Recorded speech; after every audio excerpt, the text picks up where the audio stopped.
On the afternoon of Monday, June 13th, 1994, I was seated at my desk at ESPN. In our SportsCenter computer, I read something that made my blood run cold. It was one line in the preliminary script for the 6:30 PM SportsCenter, which I did not appear on. O.J. Simpson's wife and a man who had been with her had been murdered overnight our time. It had happened since I had last anchored SportsCenter the previous night, and the script for the Monday night show noted, O.J. Simpson is not a suspect. The word not was in capital letters. What made my blood run cold was not the news of the murders. It was that phrase. That phrase might as well have been written, of course O.J. Simpson is not a suspect. The problem was I knew Simpson was a suspect because I had not a doubt in my mind that Simpson had butchered his wife and the man Ron Goldman, because I knew what all of us who worked or had worked in Los Angeles media knew, that the O.J. Simpson known to the public of 1994, to TV audiences of 1994, to movie audiences of 1994, to sports audiences of 1994, he was an utter fabrication. He might as well have been performance art. I knew he had hit his wife repeatedly. I knew the authorities in Los Angeles had done virtually nothing about it. I knew the sportscasters in Los Angeles, including me, we had done nothing about it, though I wondered then and have come to accept since that there was almost nothing we could have done about it, not legally. But because of all that, when I read O.J. Simpson is not a suspect, I went cold. Because the lie was going to continue. The cover-up of who O.J. Simpson really was going to continue. Because he was going to get away with it, wasn't he? And ESPN's role in that was not intentional, any more than NBC's role had been, nor that of the producers of The Naked Gun, nor that of those of us who had been in Los Angeles media, and it didn't matter whether it was intentional or not, because you're goddamn right Simpson was a suspect. Of course he was a suspect. He was the murderer. Over the nausea, and with some concern for the reputation of ESPN in the days and weeks to come, I made a few phone calls on my own initiative to ex-media colleagues and a police source in L.A., and my police source had been emphatic. Whatever you do, don't say he's a suspect. If you say that, I'll come there and I'll kill you. We are terrified he is going to run. This guy has "make for the border" written all over him. Or off himself, maybe. But yeah, maybe, and he had to stop himself from laughing at this point, maybe you want to drop that part about not a suspect. Jesus Christ, not a suspect. He's our only suspect. I can still feel what it felt like to put the phone back in the cradle, and I remember getting up from my desk to go slowly walk over to talk to the news editors, to go tell people, some of whom were still saying out loud, poor O.J., to tell them that all they thought they knew about O.J. Simpson was a lie, and to tell them that I was one of the hundreds of people who had inadvertently helped to protect that lie, who had to that point helped him get away with it, and to tell them that they had better edit that script because I had just been told, not a suspect, he's our only suspect. I convinced them. SportsCenter just dropped the line. It did not report that he was not a suspect. But to be fair, the news editors and some of the on-air people and a couple of the executives spent that week, until he made a run for it, convinced that I was nuts. And that when they found whoever had done this awful thing to O.J.'s wife, and of course to O.J., ESPN was going to look ridiculous. And then he made the run for it. And even after that, there were people at NBC, when I first worked there in 1997, who had come finally to accept the fact that he had done it, but who could never quite shake the belief that maybe there was some other explanation that hadn't come to light yet, because that wasn't the O.J. they knew. And that was the catch. O.J. Simpson was a better actor than anybody will ever realize. This creature was as popular and as well known in 3 different fields in this country simultaneously as almost anybody else who is in only one of those fields. And then he murdered 2 people brutally, hands-on, face-to-face, and got away with it, and then somehow managed to do something in some contexts even worse. I don't like to joke about death, even the death of O.J. goddamned Simpson. But the something worse was summarized in a joke by the Toronto Star columnist Bruce Arthur after Simpson's death yesterday. Right now, Bruce Arthur tweeted, "Cancer is writing a book called If I Did It."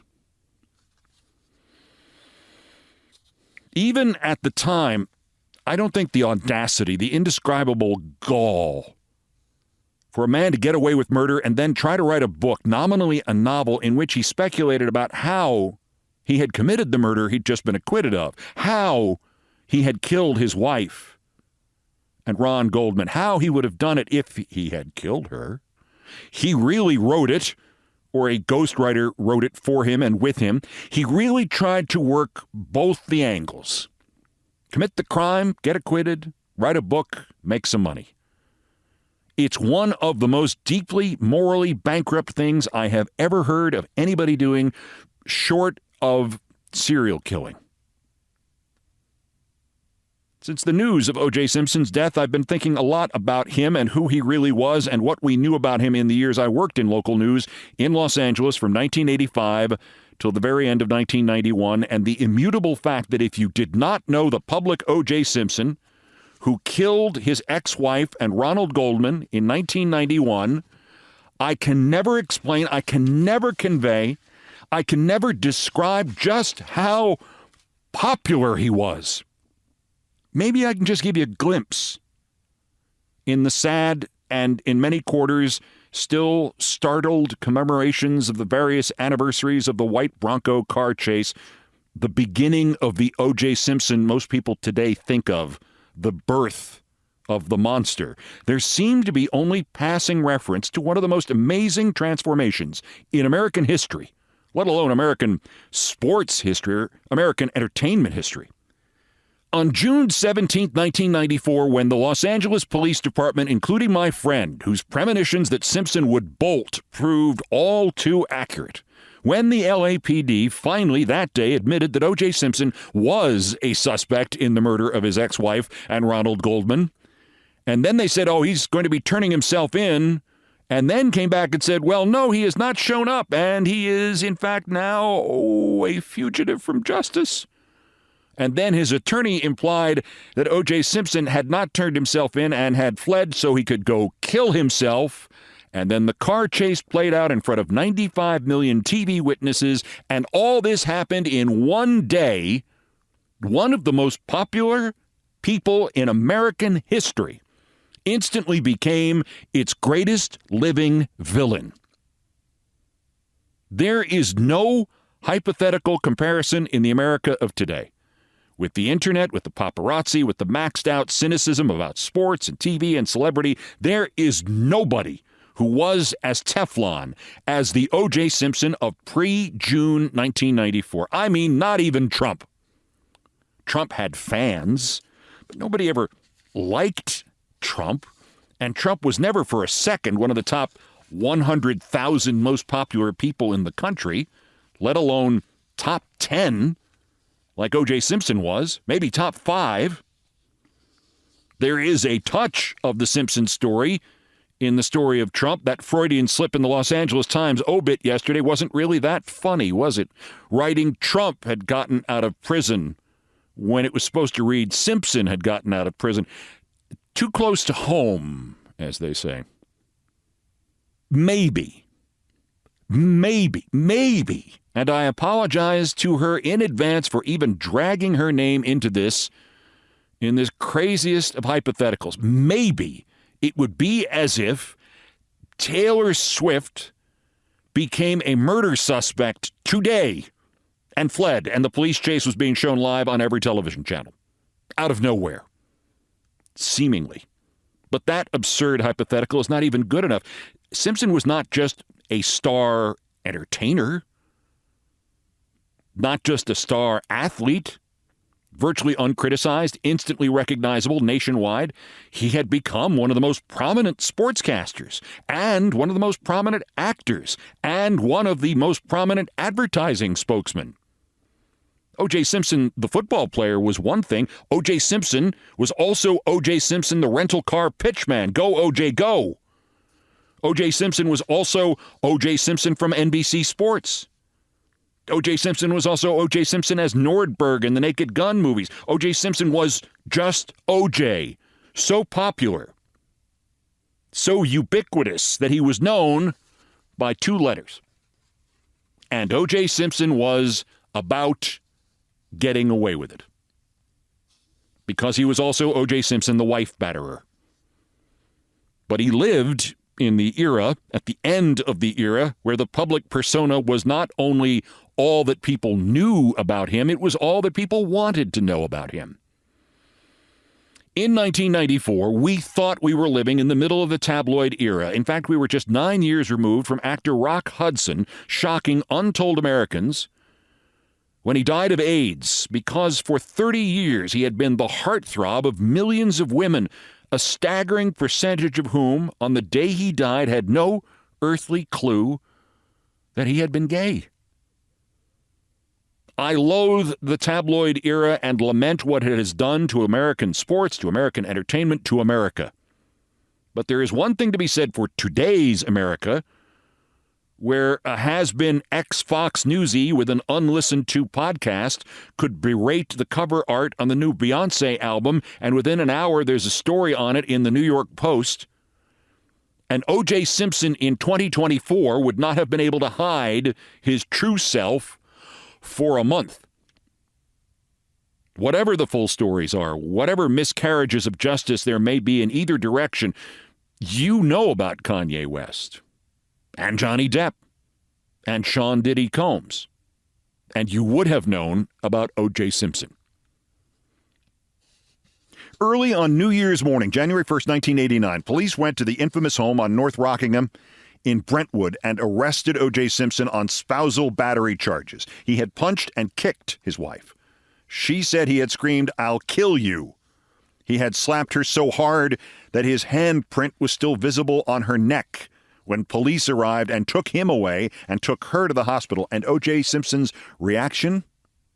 On New Year's Day, officers on the scene quoted him in their official report as saying, "The police have been out here 8 times before, and now you're going to arrest me for this? This is a family matter. Why do you want to make a big deal out of it when we can handle it?" Today, that mindless, murderous statement would have been videotaped or leaked, or in some way, it would have made its way around the world fast enough that it would have been on Twitter X within minutes. But then, in 1989, in Los Angeles media, we didn't know about the assault until months later when O.J. Simpson pleaded out the charges. We certainly didn't know about the 9 police trips to what would become the murder scene on North Rockingham. But we did know who O.J. Simpson was. We had heard the stories hidden behind the big smile, that he hit women, that police had been to his house, that while married, whenever he spoke to a group of students, he would bring his creepy friend Al Cowlings with him, and he'd have Cowlings approach the girls that he, O.J., was interested in to provide himself deniability.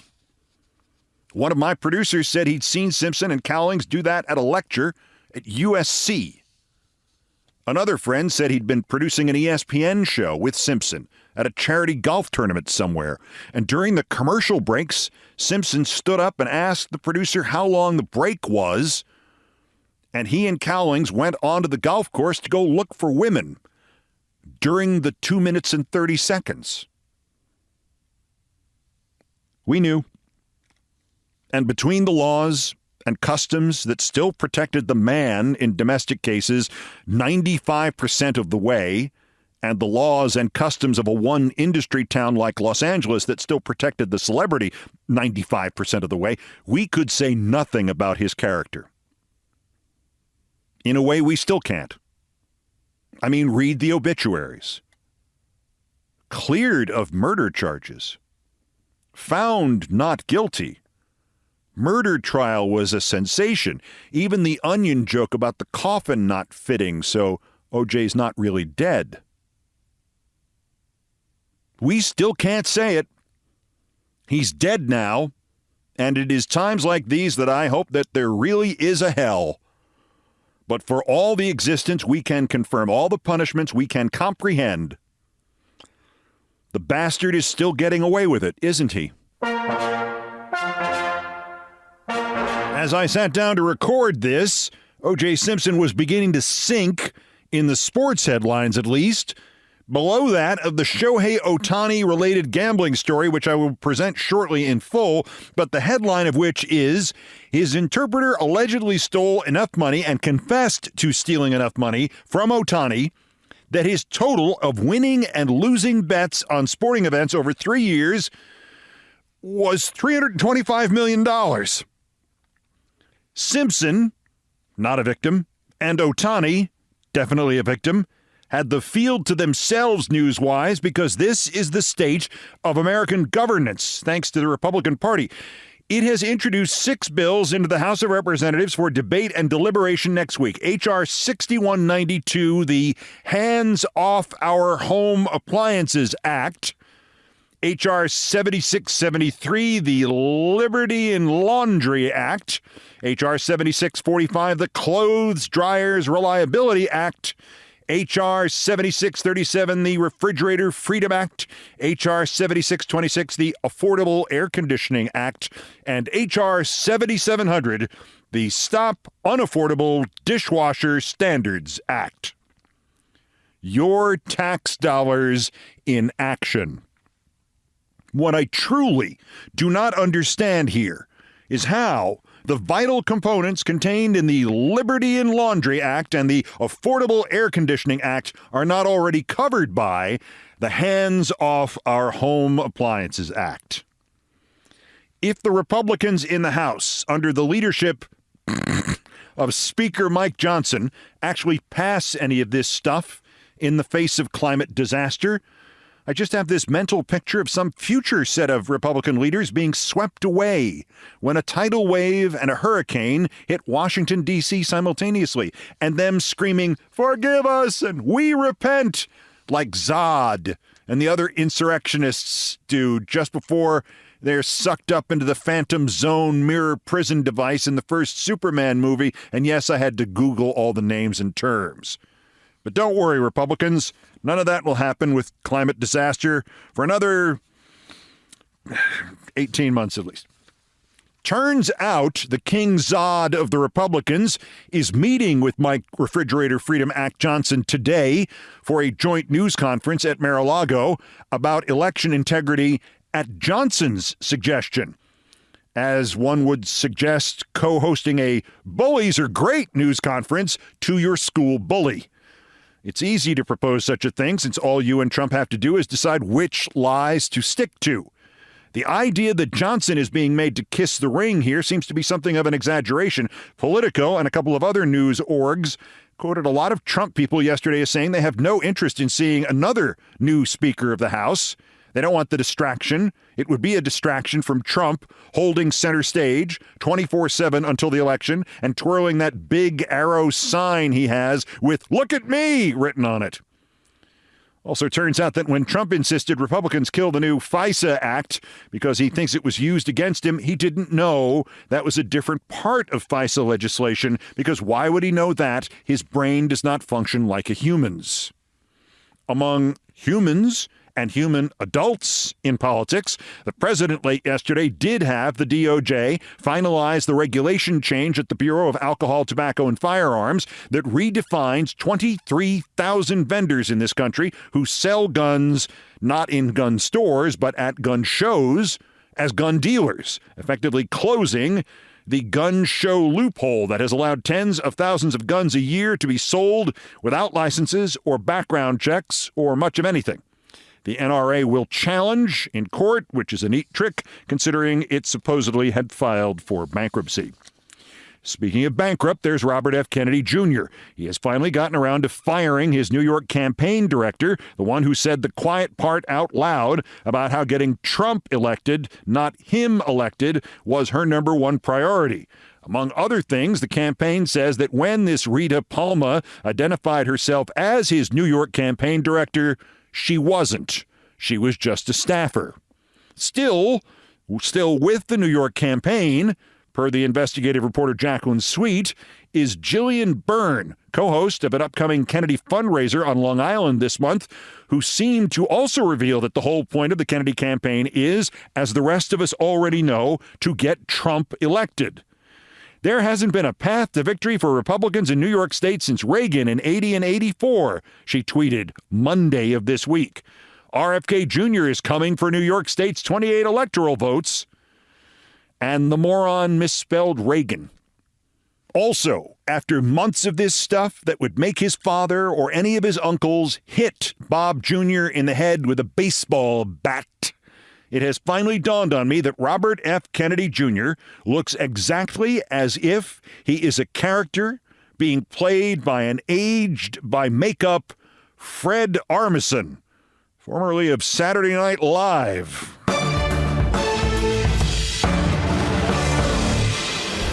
Also of interest here, the Ohtani story. His interpreter was a kind of genius until he got caught. But he not only stole millions from the baseball star, but he turned the process that allowed him to do that into a kind of secret machine that enabled him to average one $17,000 or so bet on one sporting event every hour for 3 years. And just to prove there's nothing new under the sun on this all-new edition of the podcast, this week's Thurber story about how from 1935 to 1941, the founder of the New Yorker magazine had $1.5 million stolen from him by his assistant because his assistant needed all the money so he could spend all the money gambling on sporting events. That's next. This is Countdown. This is Countdown with Keith Olbermann.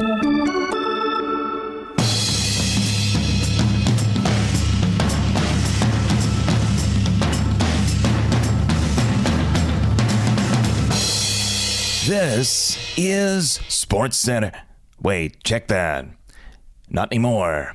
This is Countdown with Keith Olbermann. Still ahead on this all-new edition of Countdown, Fridays with Thurber, and a story he wrote in the 1940s that seems literally ripped from today's headlines because it's about a trusted assistant and employee of a famous rich person embezzling money. A lot of money, the equivalent of $1.5 million, and the celebrity never knew about it until it was too late because in sports, Dateline, someplace where I can't believe I'm actually reading these numbers, even though I'm reading these numbers for like the 17th time, California. Okay, so my money managers demand that I give them receipts for like everything more than $500. And once they asked for a receipt for something I bought on eBay for $220. And somehow, the folks who handle Shohei Ohtani were unable to find out that his interpreter had stolen $16 million from him. Ippei Mizuhara somehow sneaked an entire structure past Ohtani, past Ohtani's agents, past Ohtani's bankers, past Ohtani's tax experts in 2 different countries, all of it apparently predicated on the idea that none of them spoke Japanese, and none of them were permitted to talk to Ohtani himself. They had to go through the interpreter, who convinced the bank that he was Ohtani, who convinced the agents that Ohtani did not want them to have access to nor knowledge of this one bank account, who convinced the bookie that Ohtani was knowingly covering the translator's debts, less than a month ago, March 20th. Ipe Mizuhara texted the bookie about the first media attention to his crimes. Have you seen the reports, he asked. The bookie wrote back, obviously you didn't steal from him. Well, I understand it's a cover job. I totally get it. Mizuhara replied, technically I did steal from him. It's all over for me. Lots of people have stolen lots of money by abusing the trust of friends, spouses, relatives, employees, employers, any combination you can think of. As I mentioned, this week's Thurber story coming up is The Secret Life of Harold Winnie, and he was the assistant to the founder of the New Yorker magazine, Harold Ross, who hated financial details, and so he had this Winnie guy handle them for him, and before he knew what happened, Winnie had stolen $70,000 in 1940 money, the equivalent of about $1.5 million today from Harold Ross, but that was $1.5 million. This was $16 million in 3 years.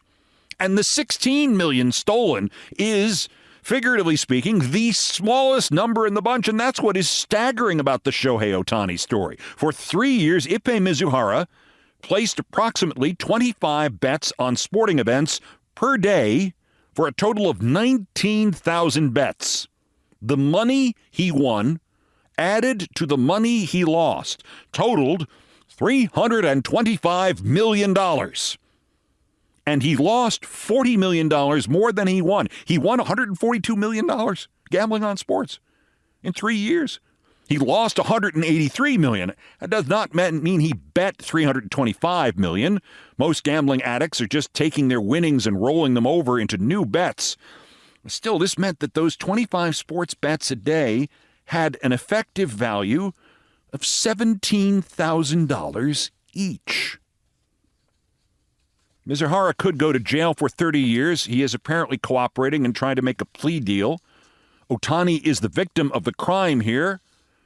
And if I did infer that there was something wrong here and imply that to you, I apologize to Ohtani, but he's also the victim of some really, really lax financial self-protection. They say he has cooperated fully, too. Better late than never on this, giving his devices over so that people can find out what really happened. And if you needed a laugh line to help you put your jaw back on, $325 million wagered, effectively. Authorities say Mizuhara also managed to spend $325,000 on sports memorabilia, most of it on eBay. They say they found 1,000 baseball cards in his car. Well, I'm not casting any stones on this part of it. The Indiana Fever, it was announced yesterday, will play 40 games in the 2024 season. 35 of those 40 games will be televised or streamed nationally. Some on ESPN, CBS, ABC, Prime Video. Who the hell are the Indiana Fever? The Indiana Fever are, or is, the worst team in the WNBA. Well, let me say that correctly. WNBA. The 13 games they won last year were as many as the franchise had won in a single season since 2016. In 4 of the last 7 seasons, they have won either 5 or 6 games for the whole year. So why would all but 5 of their games be nationally broadcast next year? Because the Indiana Fever holds the number 1 pick in the WNBA draft next Monday. And the number 1 pick in the WNBA draft next Monday is going to be Caitlin Clark from Iowa. Her team did not win the Women's Collegiate Basketball Championship last weekend, but she is still the centerpiece in a new era of women's sports in this country. The men's college basketball championship game Monday night drew a television audience of 14,820,000 viewers. It was shown on the TBS, TNT, and True TV networks. The women's college basketball championship game Sunday afternoon drew 18,870,000 viewers on ABC and ESPN. That would be 4,050,000 more than the men got. Obviously, it is a gender-first, an extraordinary milestone. I am confident, however, in my credentials in this area to point out one caveat. my credentials first. On Martin Luther King Day in 1995, January 16th, we were sitting in the conference room at ESPN, the conference room. We only had the one, debating what to lead with on that night's 11 p.m. SportsCenter. The NBA schedule was pretty much mismatches. Looking back on it now, you'll see the LA Lakers were playing the LA Clippers that day. That could have been good. Nah, the Lakers were 21-11. The Clippers were 5-30. The NHL games were meh. The non-game sports news was not that interesting. So I pointed up at a monitor of what was being shown on our network that holiday afternoon. Our network, we only had the one. And I said, why not lead with that? Lead with that game between the number one college basketball team in the country, since they're 16-0 and unbeaten, and they're playing the number two college basketball team in the country, since they're 12-0, and it is on our air, and the number two team is winning. It's going to be an upset, a signal moment in the sport. And somebody at the table said, lead with women's basketball? And I said, I don't care who's playing. It's undefeated. Top two teams facing each other, and number two is winning. We led SportsCenter with that game that night. UConn beating Tennessee on the way to UConn's undefeated national championship season. We did not change the history of women's college basketball. I did not change their history. But making them the lead on SportsCenter that night polished the credentials just a little bit. So my caveat comes from that point of view, that pro-women's basketball point of view that is now 29 years old. That the two ratings from TV broadcasts of the championship games are close is a phenomenal achievement. Finally, it's happened. But the women's game was on a broadcast network, ABC, and the men's was only on cable. And the women's game was on Sunday afternoon when kids could watch, and the men's game was at 9:20 Eastern time at night when they couldn't. But I guess the ultimate point here isn't whether or not the comparison between the ratings of the men's and women's championships games is fair or has to be. Caveat, the point is we now have to find caveats and reasons and excuses to make the men's second-place TV ratings look a little bit better when we compare them to the women's. Congratulations, women.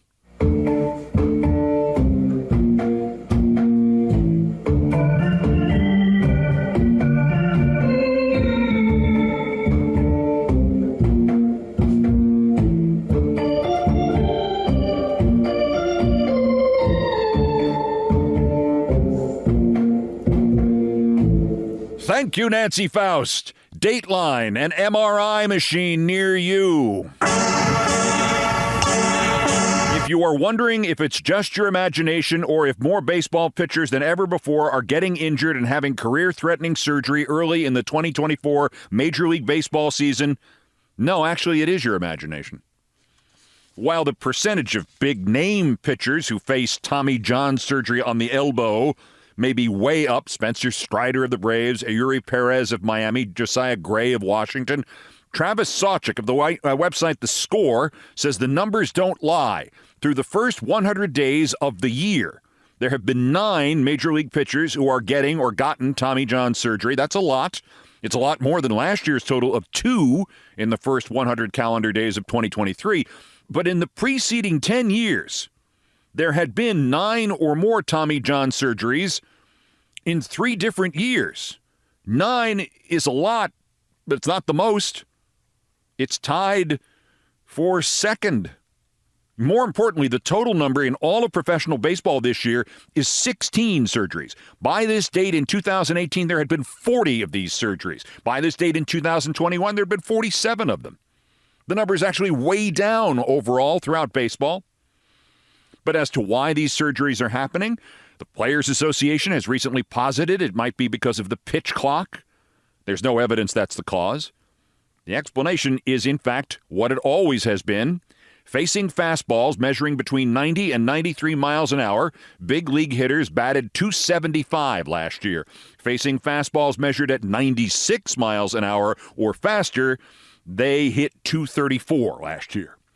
Pitchers are throwing harder, more often, and doing it younger, And the human arm is not built for what they're trying to do. One thing is definitely not true. Some old-time pitchers will still insist today's pitchers are being babied. In fact, they are not throwing enough. I once had this conversation with the Hall of Famer Tom Seaver of the New York Mets, who pointed out that only once in his first 12 seasons did he not pitch at least 250 innings in each season, and he lasted until he was 41 before he had a significant injury. And my answer to him was, how did it all turn out for Gary Gentry? Referring to his Met teammate whose pitching career essentially ended when he was 26. Gary Gentry, who probably needed Tommy John surgery. Sorry, there isn't Tommy John surgery yet. And then I added, and how did it turn out for Les Rohr and Dennis Musgraves, Brent Strom, Dick Rustek, Al Schmelz, Jerry Hinsley, Bill Dennehy, Rob Gardner, Tommy Moore, every other Met pitcher who got injured who I can't name off the top of my head. Pitchers used to get just as injured, or nearly so, as they do now. You just didn't hear about it because the surgery to resuscitate their careers did not exist yet. And also, cruelly, they were paid so little in those days that it was easier for teams to just drop them when they got hurt rather than spend the money to try to repair them.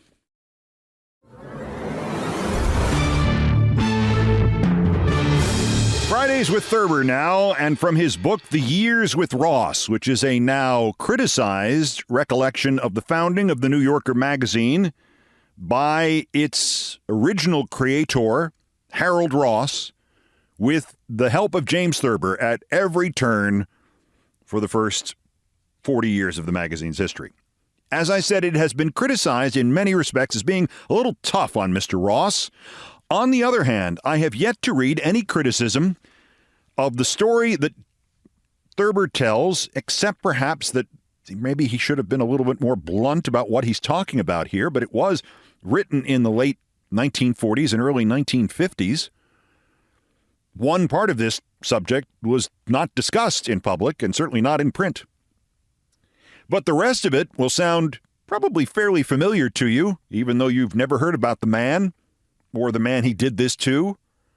But what he did was timeless. Only the names and the cities and the actual amounts vary from century to century. From The Years with Ross, The Secret Life of Harold Winnie by James Thurber. Harold Winnie, who seemed to me, and still does, as unreal as the look and sound of his name, was Harold Ross's private secretary from 1935 until the middle of August 1941. In his years with Ross, the pallid, silent young man steadily swindled the editor out of a total of $71,000. Reader's note, that is the equivalent in 2024 terms of $1.5 million. His multiple forgeries, his raids and inroads upon Ross's bank account, expense account, salary, and securities belong in St. Clair McKelway's Of Crime and Rascality, somewhere between the magnificently complicated defalcations of the wily Wilby and the fantastic dollar bill counterfeiting of Old 880. Bankers, taxmen, and accountants still shake their heads in wonder and disbelief over the case history of Harold Winnie, which has become a part of the folklore and curiosa of American capitalism. Nobody at the New Yorker offices knew or cared very much about Harold Winnie, who had been born about 1910 in or near Albany, New York, the only child of a man who died when his son was very young, and of a mother who fortunately did not live long enough to know about her son's crimes. I remember Winnie mainly for his cold, small voice, his pale, nimble fingers, and his way of moving about the corridors and offices like a shadow. I do not believe that Harold Ross ever looked at the man closely enough to have been able to describe him accurately. He was what Ross once irritably described as a worm. That is, an unimportant cog in the New Yorker wheel, a non-creative person. As a secretary, Winnie was competent and quiet. He took dictation speedily and transcribed his notes the same way. I would be sitting in my office and suddenly his voice would surprise me, for I never heard him enter the room. "Mr. Ross would like your opinion on this," he would say, and hand me a typewritten query about something or other. This was in the days when I could still see to read. He would stand there absolutely motionless, without a word, and wait for me to tell him what I thought, or to type my reply on a piece of paper. Then he would silently vanish. He was a master of the art of protective immobility. I remember that he was neat to the point of being immaculate, but the clothes he wore were as unobtrusive as his manner. When investigators examined his apartment, they found, among other things, 103 suits of clothes, which he had bought with the money stolen from Ross. They also found, in a private correspondence file, a long exchange of letters with a real estate firm in Tahiti. Winnie had planned, a little vaguely, to flee when he had piled up enough of his employer's money, but the embezzler never does get enough, and when, in the summer of 1941, his crimes were discovered, the war was on, and he could not obtain a passport. Discovery, in the end, was inevitable. The miracle is that it didn't come some years sooner. If Winnie drank or smoked, it was usually in moderation. And there was only one subject in the world that could light up his cold eyes and his impassive face. That was horse racing. He was a horse player, completely addicted to it, and a steady loser. Nobody will ever know how much he lost in gambling on the horses or what exactly became of the $71,000 he stole. Copies of his private letters to men friends revealed that he spent his money lavishly upon some of them, buying one an expensive sports car, outfitting another with complete skiing equipment, and giving them money for their vacations and holidays. Investigators were baffled at every turn in trying to trace what happened to Ross's money. There was, however, a record of a big champagne party Winnie gave in a suite at the Astor Hotel on the night in November 1940 when Roosevelt was elected president for the third time. "I walked past the Astor several times that night with friends," Ross told me gloomily, "and I guess I was hit on the head by my own champagne corks." He gestured toward the room just outside his own office where Winnie had had his desk and typewriter. "He sat out there and fed me cake," Ross moaned. Winnie was, by a familiar caprice of nature, incapable of emotional interest in females, and this was as apparent to all of us, except Ross, as the simple fact that Mary Pickford is a woman. To Ross, however, who never scrutinized his secretary or gave him any real thought, he was nothing more than a chair in his office or the ashtray on his desk. "Did you know he was that kind of a man?" Ross asked me and the rest of us, and we all just stared at him and said, "Yes, didn't you?" Ross would brush this aside and say, "Ah, then it explains the whole business. That kind of guy always wants to ruin the normal man." Ross was by no means, of course, financially ruined by Winnie, for he still had plenty of money of his own after the loss of the $71,000. During the almost 7 years that Winnie robbed Ross day after day, the editor was at the peak of his work and his worries in every field. In 1935, the year Winnie came to work for him, Ross's daughter was born, and the magazine was developing rapidly in every way. In the midst of all this, Ross recognized the necessity of, quote, delegating, unquote, some of his duties and some of his worries. He made the mistake of delegating to Harold Winnie complete control without any safeguard whatever of his bank accounts and securities. He had 2 separate accounts in one bank. The bank tellers and vice presidents became familiar with the quiet, well-behaved, efficient young man who was Ross's private secretary and whom, the editor had made it clear, he reposed every trust. Thus, when Winnie showed up at a teller's cage with a check made out to cash signed with the unmistakable signature of H.W. Ross, the check was not subjected to more than casual scrutiny. Even if it had been, Winnie's forgery of Ross's name was so perfect that after the secretary's death, the few canceled checks that could be found baffled not only handwriting experts, but even Ross himself, who could not swear whether a given signature was his own or Winnie's. Winnie's own initials were H.W., and all he had to imitate were the 6 letters of H.W. Ross. He became an expert at it. As the years went on, he grew bolder and bolder, and in 1 week, the record shows, cashed 3 separate checks for a total of $6,000. At that period, Ross's main financial interest was in his friend Dave Chasen's restaurant in Hollywood.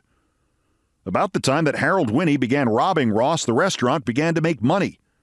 Ross had originally lent Chasen $3,000, a generous personal loan of the kind for which he was well known to his intimates.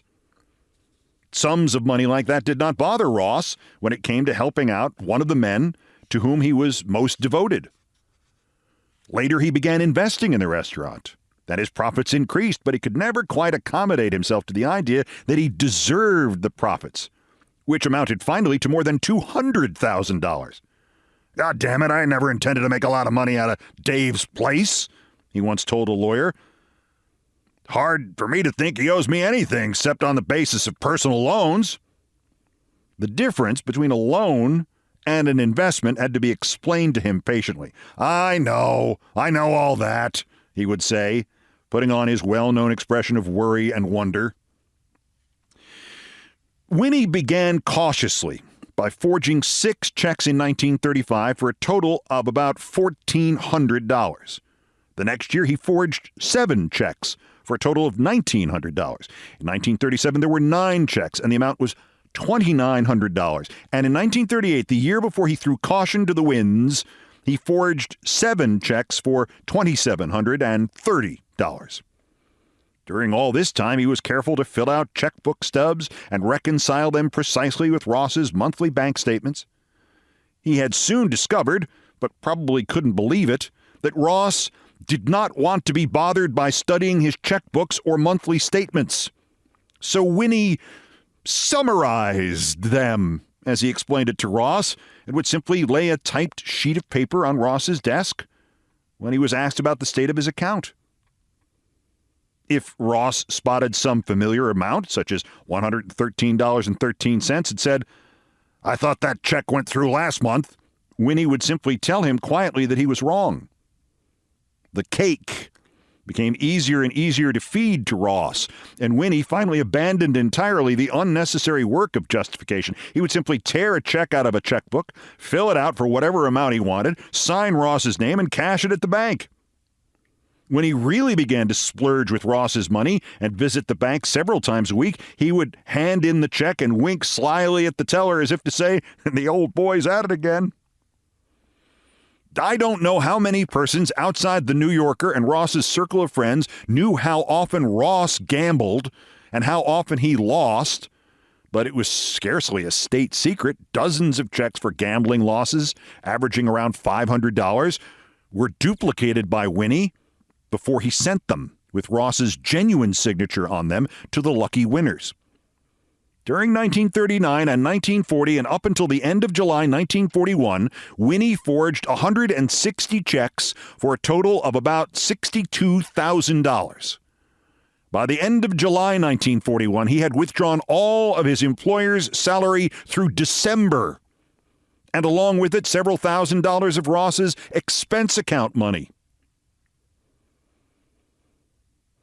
Winnie was a well-implemented student of his employer. He was, however, at all times skating on ice that grew thinner and thinner, and he must have known that sooner or later it would break under him. It may be that he hoped to restore the money he had taken if he could only win a large amount on the horses or make some quick and profitable investment, but nobody knows about that, or if anybody does, nothing has ever been revealed. Winnie's friends, or such of them as were found and talked to, claimed they knew nothing about his secret life. This may well have been true. He was as tight-mouthed as he was thin-lipped. The withdrawal in advance of Ross's salary and expense account money had to be accomplished through the New Yorker's own business department. And in spite of the tension between the editor and that department, it remained something of a miracle that nothing was said to Ross about this thing until the middle of August 1941. One man in the business department, who has been there for more than 30 years, told me what I already knew, that if the business department ever mentioned money to Ross, he yelled them down or said they were crazy or announced that he didn't want to talk about it and hung up the phone. There were years during which he would refuse to discuss anything at all with his partner, Raoul Fleischman, and such communications as passed between them were carried on circuitously. Winnie was also a close student of this situation. In 1938, Ross and his second wife spent several months in France and England, and before he left, he put his securities in Winnie's hands, giving him power of attorney over them. In order to replenish this or that account in a crisis, the secretary would sell some of Ross's securities. Ross both played into Winnie's hands and made things a bit difficult for him by carrying loose checks in his pocket and making them out to this person or that, or to this firm or that, sometimes remembering to tell Winnie about them the next day, but often forgetting it. In this way, Winnie could never be sure what situation would confront him at the end of any given month. During the last year of Winnie's peculations, he caused Ross to be overdrawn multiple times at the bank. When this situation occurred, Winnie would either transfer some funds from the account in Jane Grant's name, his wife, Ross's wife, to Ross's own account, or cover up by selling some more of Ross's securities. The mad, intelligent Ross, as Janet Flanner once called him, had simply forgotten to cancel Winnie's power of attorney after the editor got back from France. Ross expected to get loyalty from those around him the way he expected to get his mail. But he didn't get that always either. All communications from the bank and several letters from a firm of tax experts suggesting that they supervise Ross's financial interests were simply torn up and thrown away by Ross's secretary. When it comes to money, bank accounts, and everything else, fiscal or financial, I am not one to throw stones, but a pot as black as the kettle. I once had a checking account in a famous old Fifth Avenue bank through the recommendation of Ralph Ingersoll, but after I had been overdrawn 3 times, I was invited to talk it over with a vice president of the bank. He was shocked almost beyond words when he discovered that I did not fill out my checkbook stubs. "Then how do you know how much money you have in the bank?" he asked me, and I told him I estimate it. He turned a little white, and his hand trembled. "You estimate it?" he croaked. That bank was glad to get rid of me. I have always had the good sense to let my wife handle my finances, but Ross would have just goggled at anyone who suggested that he put such a responsibility upon his own spouse. It was not only his strangeness about dough, but his erratic judgments of men that put such a powerful temptation in the way of Harold Winnie. One of those around him in the early years, a man he both liked and trusted, and rightly so, was Ralph Palladino. When he was young and single, Ralph took a course in public accounting at a night school, and Ross attended his graduation exercises. Ralph, it seemed to us in those days, kept track of everything for Ross. He was an expert on order, organization, dough, records, and everything else that Ross worried about. Then Ralph was married, and after a while had children, and needed an increase of salary, and Ross would not okay this. I still get mad at him when I think about it, and I once bawled him out for it after Ralph quit and took a better-paying job. "I haven't got time for little people," Ross snarled, and I told him that was a hell of a thing to say. He later apologized for it, murmured something about all the physical troubles that he had at the time, a jaw infection, his ulcers, and the spreading of the metatarsal bones of one foot. Ralph Palladino, by the way, is now head of the makeup department at Newsweek. Last year, a man who works over there told me he is our one most indispensable man. Harold Ross had a lot of things to think about in 1941, including his approaching third marriage, 3 of my 5 eye operations, the war and all that did to him, and 100 other concerns. He himself had withdrawn some of his salary and expense account that year, and this gave Winnie the idea of withdrawing the rest of it. Such transactions as this had to be okayed by the Miracle Man. During most of this period, it was Ick Schumann, the Miracle Man being Thurber's term for Ross's term for editor-in-chief of the magazine. One day after Winnie had withdrawn Ross's salary and expense money for October, November, and December, Raoul Fleischman sent for Schumann and said, "Did you know that Ross is hard up?" They discussed the matter, and Ick said he would look into it. For a while, Ross simply did not believe or even listen to what Schumann had to tell him about his withdrawn salary. Then he sent for Winnie. That doomed young man knew that he had come to the end of the line, but he didn't turn white or begin shaking or break down and confess. He simply double-talked Ross into deeper and deeper confusion until the editor said, "The hell with it. I'll stop in at the bank tomorrow and find out all about it myself." That sentence was Harold Winnie's death sentence.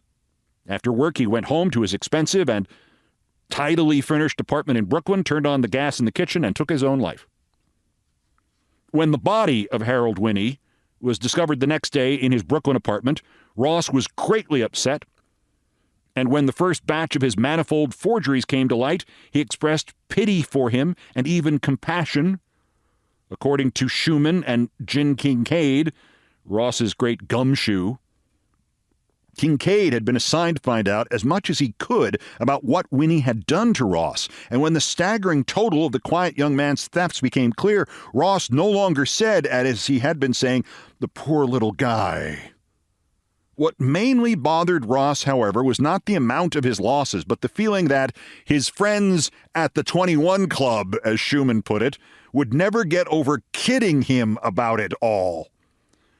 So the actual total of the forgeries was not given out to the papers. They were told that it was somewhere between $17,000 and $20,000. That's what Ross told me, too. I think that he was wrong about this. Any American can be taken for $17,000 or $20,000, but it takes a really great eccentric to be robbed of $71,000 right under his own busy nose. I am told that Ross could not be reimbursed by the bank for his losses because he had made this legally impossible by the way he ignored his monthly statements and by his having given power of attorney to Winnie, which he never withdrew. It seems that Ross did get $5,000 of Harold Winnie's insurance money. What I remember mainly about the wreckage of that tragic August was a strange threat Ross made. He was going to get even with the bank, he said, by hiring Steve Hannigan. Just what he expected that late famous public relations man, sometimes known as the discoverer of Florida, to do, I have no way of knowing. Ross soon realized, of course, that publicity was precisely what he did not want.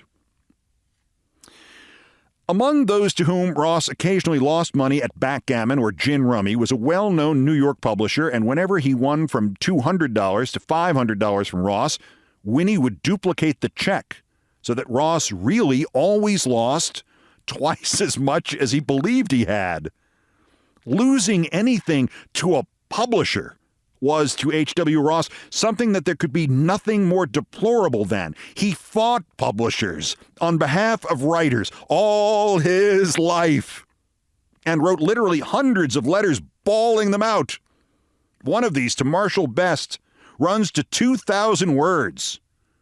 In a letter to Ross, the publisher had accused him of obscurantism, and Ross ended his reply, let's have oceans of obscurantism. Ross and the New Yorker never took any subsidiary rights at all from writers and artists, but were satisfied with first serial rights. When Ross found out that publishers often got a percentage of their authors' sales of movie or theater rights, he banged away at them with his trusty typewriter, and you could hear it all the way down the hall. He also fought them for better royalties for writers and for a more equitable arrangement on anthologies. He once got a letter from Christopher Lafarge, then president of the Authors League, thanking him on behalf of the authors of the country for what he had been doing and was still doing. I don't know how to end this count of the short, unhappy life of Harold Winnie, but I guess I'll just put down what two different admirers of Ross, who did not know the Winnie story, said in the same voice after I had told them the tale. "What a wonderful man," said one of them. "What a crazy guy," said the other.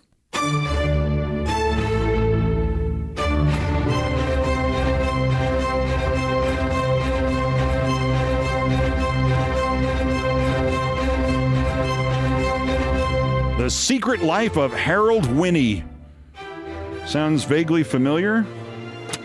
Gambling on horses, gambling on sports. Assistant, translator. 20th century, 21st century. If there's a 22nd century, there'll be a translator or an assistant doing the same thing to somebody else. I've done all the damage I can do here for yet another week. Thank you for listening. Countdown musical directors Brian Ray and John Philip Chanel arranged, produced, and performed most of our music. Mr. Ray was on guitars, bass, and drums, and Mr. Chanel handled orchestration and keyboards, produced by TKO Brothers. Other music, including some of the Beethoven compositions, were arranged and performed by the group No Horns Allowed. The sports music is the Olbermann theme from ESPN2, written by Mitch Warren Davis, courtesy of ESPN Inc. Our satirical and pithy musical comments are by Nancy Faust, the best baseball stadium organist ever. Our announcer today, fitting with the sports themes, my friend Kenny Mayne. Everything else, pretty much my fault. So that's Countdown for this, the 208th day until the 2024 presidential election and the 1,193rd day since Dementia J. Trump's first attempted coup against the democratically elected government of the United States. Use the 14th Amendment and the not regularly given elector objection option. Use the Insurrection Act. Use the justice system. Use the mental health system to stop him from doing it again while we still can. The next scheduled countdown is Tuesday. Bulletins as the news warrants. Till then, I'm Keith Olbermann. Good morning, good afternoon, good night, and good luck.